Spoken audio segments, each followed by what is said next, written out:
Et ensuite, on va regarder la vidéo de Thaïs sur pourquoi les hommes préfèrent les femmes jeunes. Donc là, on va voir Thaïs Descuffon défendre les pédophiles. Qu'est-ce que... Quoi?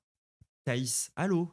Quoi? Thaïs, qu'est-ce que tu vas dire? Oh, qu'est-ce que tu vas raconter, Thaïs? Oh là là, je sais que ça fait 2 fois d'affilée que je réacte sur du Thaïs, mais là, c'est grave quand même. Je sais pas ce qu'il y a dans la vidéo, mais je sais que ça va être problématique, hein. Je vais vous le dire directement, c'est quoi, moi, ma take? Alors, avant même de lancer la vidéo de Thaïs, moi, je pense que si les mecs préfèrent les meufs plus jeunes, c'est surtout parce qu'ils peuvent avoir plus d'emprise sur elles et donc plus de contrôle. Et c'est une analyse en plusieurs facteurs. Ils ont des angoisses profondes de performance dans lesquelles, en fait, ils sont bloqués et où ils ont peur. Et du coup, ils ont une espèce de fixation sur la virginité. Parce que si une meuf est vierge, elle aura jamais rien connu de meilleur que eux. Et donc, en fait, cette obsession de la virginité les amène aussi à avoir un biais pédophile. C'est ces 2 trucs-là qui expliquent principalement pourquoi il y a autant de pédos. Pourquoi est-ce que c'est autant mainstream de bander sur les adolescentes? Moi, ça, c'est quelque chose que je comprendrai jamais. Je comprendrai jamais que dès que les mecs sont entre eux et qu'ils croient qu'il n'y a pas de meuf autour, ils commencent à parler des adolescentes et dire qu'elles sont méga bonnes. Tout est dit. Bah alors du coup, en fait, et voilà, on commence par dire ce que moi j'en pense. Et maintenant, on va voir, à votre avis, ça va être quoi l'explication de Thaïs Descuffon? Moi, j'ai une petite idée sur ce qu'elle va dire. Mais à votre avis, comment est-ce que Thaïs Descuffon, donc l'extrême droite conservatrice anti-féministe, va expliquer pourquoi est-ce que les mecs préfèrent les femmes jeunes? Parce que je pense qu'elle peut pas s'arrêter à la fertilité.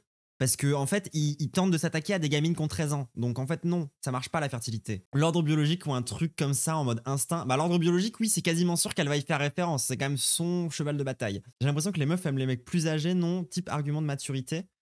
Alors, on pourrait en parler, mais on pourrait en discuter, effectivement, de ça. Mais c'est vrai qu'il y a aussi ce phénomène inverse. Mais en fait, pour moi, c'est le même phénomène. En fait, je pense que si les meufs préfèrent les mecs âgés, c'est parce que justement, il y a un peu ce phénomène culturel de base de trucs de pédo. Et il y a aussi... parce qu'en fait, il y a plein de meufs qui pensent préférer les mecs âgés juste parce que si les mecs âgés savent mieux avoir de la... Comment dire? De l'emprise sur elles, en fait, aussi. Et genre, c'est quelque chose que tu peux apprécier. Enfin, genre, relire King Kong Theory. Si vous voulez comprendre pourquoi est-ce que des meufs se mettent en danger parfois et aussi des meufs se rapprochent de mecs problématiques et aussi pourquoi est-ce que plein de meufs sont hyper masochistes alors que pourtant elles sont hyper féministes et que les deux ont pas l'air cohérents. Ah si, c'est fait comme ça, donc les meufs sont aussi dans la saucisse. Oui voilà, c'est un peu ce que je voulais dire. Salut, c'est la Diane du montage. C'était juste pour préciser parce que je trouve pas le passage méga clair, mais en fait je fais référence du coup à un essai de Virginie Despentes qui s'appelle King Kong Theory, dans lesquels elle revient, donc c'est un essai féministe. Dans cet essai justement, elle revient sur comment est-ce que des femmes en viennent à vouloir, à être attirées par des figures qu'on peut qualifier de problématiques, voire de dangereuses pour elles-mêmes, comme des mecs un peu plus vieux qu'elles, violents, etc. Et en fait, c'est parce que la société en elle-même valorise ces individus-là, ce qui les rend par défaut attirants. D'autant qu'il y a aussi une question de braver les interdits ou d'apprécier un tabou pour se réapproprier justement ce rapport de domination. Mais moi, mon avis, c'est surtout que c'est quelque chose de très, très, très présent dans la société, hein. Je veux dire, il y a énormément d'histoires d'amour, ne serait-ce qu'entre des profs et des élèves, dans plein de trucs de fiction où c'est quand même un peu glauque. Enfin, il y a des exemples, il y en a vraiment, vraiment, vraiment, vraiment à l'appel. Enfin bref, voilà, c'est juste petit aparté. Quand un homme d'une quarantaine d'années se met en couple avec une femme de 25 ans. C'est marrant, quand elle est pas en interview, elle s'exprime d'un seul coup vachement mieux. Tu sais, quand elle a le droit de faire 20 prises et ne pas bégayer, elle se débrouille vachement mieux en expression orale, je trouve. Ça vous choque? Si vous êtes un homme, peut-être. Mais si vous êtes une femme, c'est sûr. Pourquoi est-ce que ça fait souvent grincer des dents quand Leonardo DiCaprio change de femme dès qu'elle dépasse les 25 ans alors qu'il vient d'avoir 50 ans? On entend les mots C'est un gros pointeur. pointeur, pervers, obsédé sexuel et même carrément pédophile, mais aussi des accusations Oui, bah oui, un peu, hein. plus subtiles. Non, mais il faut juste une femme facile à manipuler. Ou encore, c'est un truc de gars fragile. Et si je vous disais que la vérité est bien plus profonde? L'attirance des hommes pour les femmes plus jeunes est une réalité. Regardez ces graphiques issus de ce livre. Les hommes aiment Oui, on est dans une société de pédophiles, j'en parle tout le temps, allô. toujours les jeunes femmes, quel que soit leur âge. Mais les femmes préfèrent un homme qui a relativement leur âge. Est-ce que les hommes ont un désir de contrôle ou est-ce que c'est simplement que les femmes jeunes sont physiquement plus attirantes? C'est un peu des deux, mais il y a aussi une troisième explication. Ça fait très longtemps que j'avais cette idée que je souhaitais à tout. Elle a un t-shirt masculinité toxique, vraiment, genre, c'est... En fait, c'est là que vous voyez que c'est des gens, ils font les mêmes blagues que quotidien. mais à l'extrême droite. Mais en fait, c'est le même genre de petits bourgeois nuls qu'il y a à quotidien. Genre, ça, c'est vraiment une blague type quotidien. Limite, c'est une blague backseat. On dirait une blague backseat. Genre quelqu'un qui vient avec un t-shirt Pécresse, par exemple. La biologie, c'est pas sexy, mais elle explique beaucoup de choses. D'abord, l'attirance physique. C'est vrai qu'eux, ils adorent expliquer des choses avec la biologie, hein, pour le coup, alors qu'ils y connaissent rien. Ils ont jamais fait d'études dans la biologie. Hein. Elle, c'est une meuf de lettres. Hein. C'est-à-dire que moi, j'ai fait plus d'études de biologie qu'elle, hein, objectivement. Pourquoi les hommes globalement préfèrent les femmes jeunes? C'est lié à un concept basique, la capacité de reproduction. Pas besoin d'être Darwin pour comprendre ça, et cette fertilité, elle est souvent associée à des signes visibles, une peau ferme, des traits symétriques, une énergie pétillante. Putain, moi j'avais dit qu'elle pourrait pas dire la fertilité parce que les mecs ils aiment les femmes trop jeunes. Ce qu'on appelle communément la beauté. Ce n'est pas une invention culturelle, c'est un réflexe biologique. C'est pour ça que l'industrie cosmétique gagne des milliards en vendant... Alors oui, par contre, les droitards ne comprennent rien au concept d'évolution des espèces. Hein. Genre, eux, ils ont leur concept de darwinisme social. Quand tu fais des parallèles biologiques comme ça a l'air comme ça d'être assez inoffensif. Alors, darwinisme social désigne une doctrine pour l'évolution des sociétés humaines. Ok. Influence politique sur le plan politique. Le darwinisme social a servi à justifier scientifiquement plusieurs concepts politiques liés à la domination par une élite, une masse jugée moins apte. Parmi ceux-ci, le colonialisme, l'eugénisme, le fascisme et surtout le nazisme. Voilà. Les gens, j'avais pas lu la page Wikipédia avant de faire ça. Hein. Je savais juste que ça allait forcément parler de ça. Hein. Tu disais quoi déjà, Thaïs? Excuse-moi, t'étais pas d'extrême droite, c'est ça?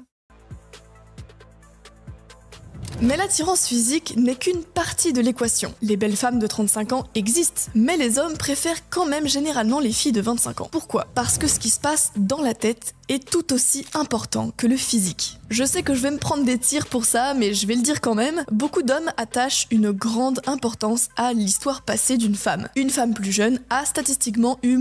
On en revient sur la question du body count. Hein. Moins de partenaires et donc que son body count est plus bas. Ce n'est pas une obsession maladive, mais une sorte de confort mental. Mais c'est aussi une façon de ne pas toujours être comparée au partenaire précédent de sa compagne, surtout si elle idéalise ses souvenirs. Elle est d'accord avec moi. En fait, les mecs, ils ont peur du body count parce qu'ils ont peur d'être comparés aux autres mecs. Vous êtes vraiment des merdes insécures. Hein. Pas toujours être comparé au partenaire précédent de sa compagne, surtout si elle idéalise ses souvenirs. Bah soyez meilleurs en fait, juste. Soyez moins des merdes et tout. Sinon, il doit systématiquement être meilleur que l'ensemble des 5, 10 ou 15 types qui ont connu sa partenaire actuelle s'il veut la garder. Oui. Bien comparé à la deuxième raison. C'est ce que j'appelle... Oui, soyez pas des vieux mecs abuseurs, bizarres, qui font que du coup les meufs elles ont dû les quitter parce que vous étiez horrible avec elles. Essayez de pas être cette merde là pour ça. Oui, allô Thaïs, faut que les hommes fassent des choses aussi. S'ils veulent séduire, c'est pas aux femmes de tout faire. La malléabilité. Plus une femme est jeune, plus un homme aura d'influence sur son comportement. Et non, ce n'est pas synonyme de manipulation. Ça signifie qu'une femme Quoi? Plus jeune est souvent plus ouverte à grandir avec son partenaire, à construire quelque chose ensemble. C'est pas de l'influence. C'est juste que elle est plus ouverte à évoluer en même temps que lui qui est déjà évolué. Attendez. Une femme de 35 ans a déjà une vie construite avec beaucoup de contraintes. Son travail, ses loisirs, ses habitudes, ses connaissances et peut-être même des enfants, etc. Donc, elle a moins de place pour un nouveau partenaire dans sa vie pour construire une vie à deux, contrairement à une femme de 25 ans. Waouh, vraiment. En fait, elle donne des balles aux groomers. Hein. Je suis désolé. Elle donne des balles aux pointeurs pour se justifier en fait de leurs avis désastreux. C'est catastrophique comme vidéo. De toute façon, l'extrême droite du côté des pédophiles, on l'a toujours dit. Hein. Vraiment, c'est vrai. Enfin, ça fait partie de leur univers mental. Je suis désolé, je sais pas comment vous le dire. Hein. C'est quoi les groomers? Un groomer, c'est quelqu'un qui va utiliser des mécanismes de manipulation sur des personnes plus jeunes. Pour pouvoir accéder à la sexualité avec eux en fait. Donc généralement ça se fait beaucoup par internet où tu vas faire baisser toutes les limites d'une personne progressivement et l'enfermer dans un cycle d'influence. En fait c'est un moyen de construire une emprise sur une personne jeune, pas forcément mineure mais plus jeune que toi en règle générale pour pouvoir ensuite derrière la baiser. Je me demandais si elle est full cynique ou si elle est un peu délue. Moi je pense qu'elle est surtout très dangereuse. Genre, je me pose pas tant de questions sur ce qu'elle a dans la tête là en ce moment. Je suis plus en mode c'est ouf quand même, elle est dangereuse. J'en ai marre de la psychiatriser, de la psychologiser là. Je suis juste en mode genre c'est horrible. Faut avoir un contre-discours rapidement.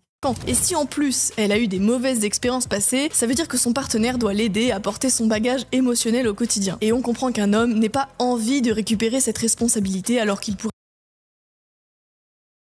Elle est en train de dire envoyer chier les meufs qui ont des traumatismes. Que ça va, c'est bon, hein. Devoir gérer les traumatismes des meufs là qui se sont fait agresser par leurs anciens mecs. Est-ce que c'est vraiment leur rôle d'homme? Non, hein. Genre, eux, ils sont pas là pour prendre soin de la meuf, hein. Que ce n'est pas à elles de scoltiner les mauvais comportements des hommes pour les corriger, et elles ont raison, mais c'est la même chose pour les hommes vis-à-vis des femmes. Alors, Donc Joe le ventilo, je vais quand même... c'est pas toujours du même côté de la barricade. Aujourd'hui, c'est vrai, mais dans les années 60, c'était pas le cas. Dans les années 60, il y avait des gros problèmes avec les pédos à gauche. Et même dans les années 2000, 2010 et tout. oui, d'une certaine façon, si les hommes préfèrent les femmes jeunes, c'est parce que ça leur donne une forme de contrôle sur la relation. Mais Thaïs, avoir du contrôle sur la relation, c'est littéralement de la manipulation. Genre, c'est-à-dire que tu Enfin, allô, quoi, Thaïs? Mais genre, évidemment, oui, c'est horrible. Allô, quoi? Oui, on est d'accord avec Thaïs. On est d'accord avec Thaïs. Accidentellement wokiste, hein, encore une fois. Elle a la bonne analyse. Oui, on est d'accord. On est d'accord. Genre, mais en fait, ils en sont même plus au stade de cacher. Genre là, elle est juste en mode. Oui, et c'est très bien. Mais ce n'est pas de la perversité ou de la psychopathie, enfin, ça peut l'être dans certains cas extrêmes, mais la réalité, c'est que Les fameux certains cas extrêmes qui en fait sont 40% de la population. Hein. personne n'a envie d'une relation instable qui peut péter à tout moment. La preuve, c'est que les femmes qui aiment les hommes plus âgés le font exactement pour la même raison. Elles recherchent une forme de stabilité avec un homme qui a de l'assurance, voire un certain leadership. Ce n'est pas Après, différent. il faut voir la gueule des mecs qu'on notre âge aussi parfois. Moi, en fait, un cas que j'ai aussi beaucoup retrouvé chez des nanas, c'était des nanas qui avaient le sentiment d'être complètement en avance sur les mecs de leur âge, qui en fait étaient complètement teubés, complètement mascus, stupides, et qui cherchaient des mecs plus vieux parce qu'ils s'attendaient à tomber sur des mecs plus basés, où ils s'attendaient à tomber sur des mecs plus matures, jusqu'à ce que le mec en fait ait de l'emprise sur elles, les enferme pendant 3 ans et qu'elles doivent sortir de la relation dans le fracas, la terreur, le sang, et c'était horrible. Bref, vraiment des cas qui arrivent tout le temps, genre, enfin.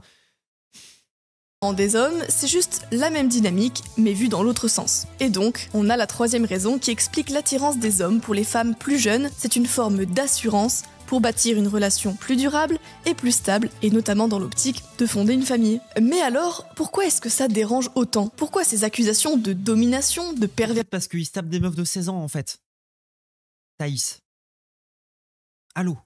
Parlons-en. C'est un truc de psychopathe. C'est faux. Tout comme une femme cherche un homme qui Mais peut alors, lui... oui, moi en plus, je suis d'accord avec ça. C'est pas un truc de psychopathe, c'est un truc d'homme. Comme je disais, c'est comme le mec à Pellico, enfin le père Pellico là. C'est pas un psychopathe, hein. C'est pas un monstre. C'est pas un. C'est un mec. Cette accusation, c'est un prétexte inconscient. En réalité, la vraie raison est un phénomène qui est Après, capital. Oui, on est d'accord, oui, effectivement, Eudric, Thaïs ne parle jamais d'amour. Hein. Pour Thaïs, il n'y a pas d'amour dans les relations. Hein. C'est un échange marchand et capitaliste, d'accord?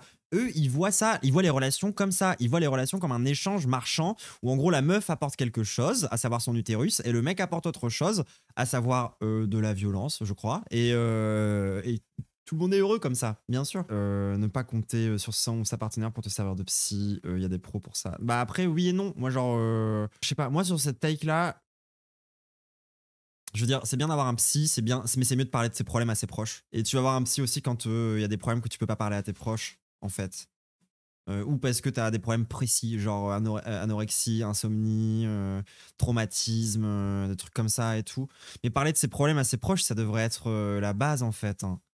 Je pense que même je pense pas qu'il y ait besoin de beaucoup plus de psy si les gens se mettaient juste à discuter entre eux et avoir des deep talks un peu parfois entre eux, quoi. De protéger leur... Oui, après, c'est pas à ton ou ta chérie de résoudre les problèmes. Oui et non. Genre, quand tu te mets en couple avec une meuf, si elle a des traumatismes, ces problèmes deviennent tes problèmes. Pour moi, c'est ça, ça fait partie d'un peu des trucs d'un couple. Genre, je veux dire, pour moi, un couple, c'est constitué de plusieurs éléments, si tu veux. À savoir un couple amoureux. On va se concentrer sur le couple amoureux parce que moi j'ai des couples amoureux aromantiques aussi. Mais on va dire couple amoureux. Genre couple amoureux, c'est avoir des projets sur le long terme, être amoureux l'un de l'autre et partager les problèmes l'un de l'autre.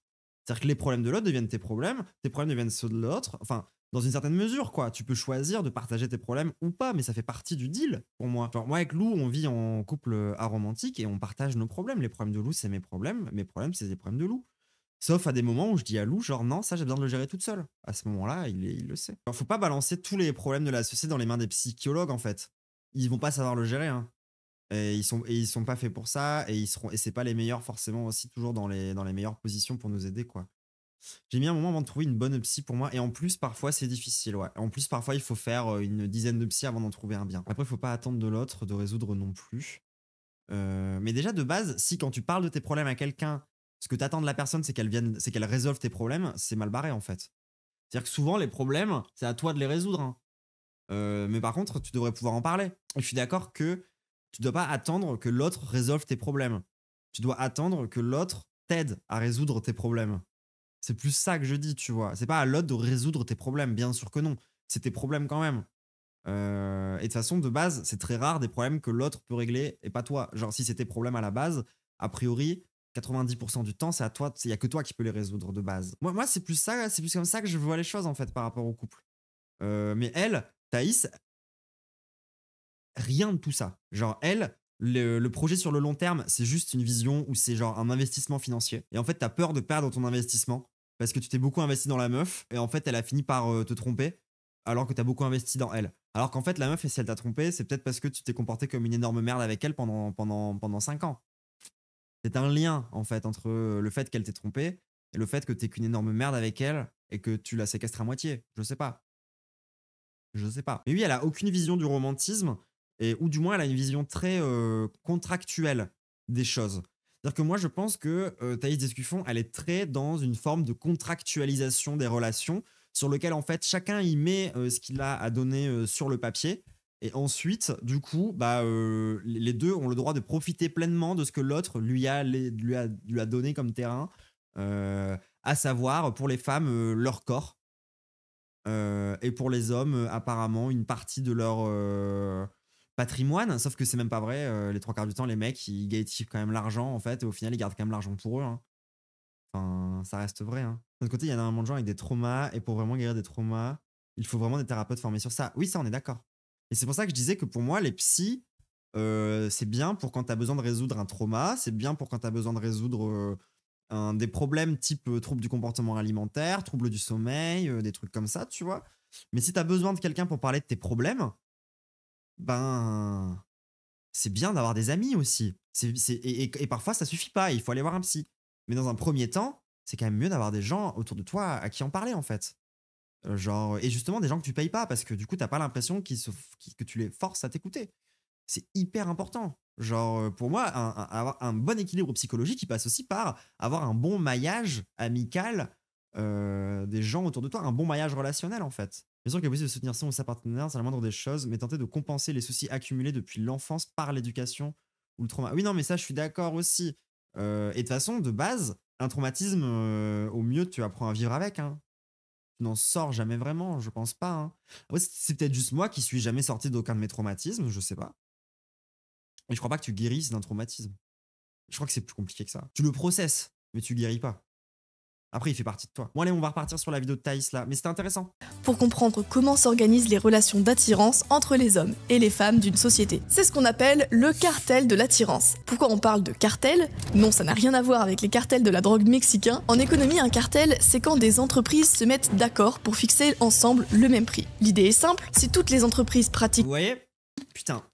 Oh là là là là. Je les colle. Je viens de dire, elle a une vision marchande des relations humaines. Tout un prix élevé, alors le consommateur n'a pas d'autre choix que de payer ce prix. Logique, puisqu'il ne peut pas aller dans une entreprise qui fait un consommateur, ouais, bien sûr. Prix plus bas. Le cartel de l'attirance, c'est la même chose. Les entreprises sont les femmes et les consommateurs sont les hommes. Si les femmes se mettent d'accord inconsciemment pour dire qu'un homme n'a pas le droit de sortir avec une femme plus jeune, ça rend les femmes plus âgées plus attirantes. Je le répète, c'est un phénomène inconscient, ce n'est pas un complot. En 392 avant Jésus-Christ, le dramaturge grec Aristophane écrit une comédie qui s'appelle L'Assemblée des femmes. La pièce raconte comment les femmes font un coup d'état pour prendre le pouvoir à Athènes. Leur mesure phare, c'est de permettre aux hommes de coucher avec les plus belles femmes de la cité, mais à une seule condition, qu'ils couchent avec toutes les femmes vieilles et laides avant. Comme vous le voyez, le cartel de l'attirance... Ça a été écrit par un homme, hein.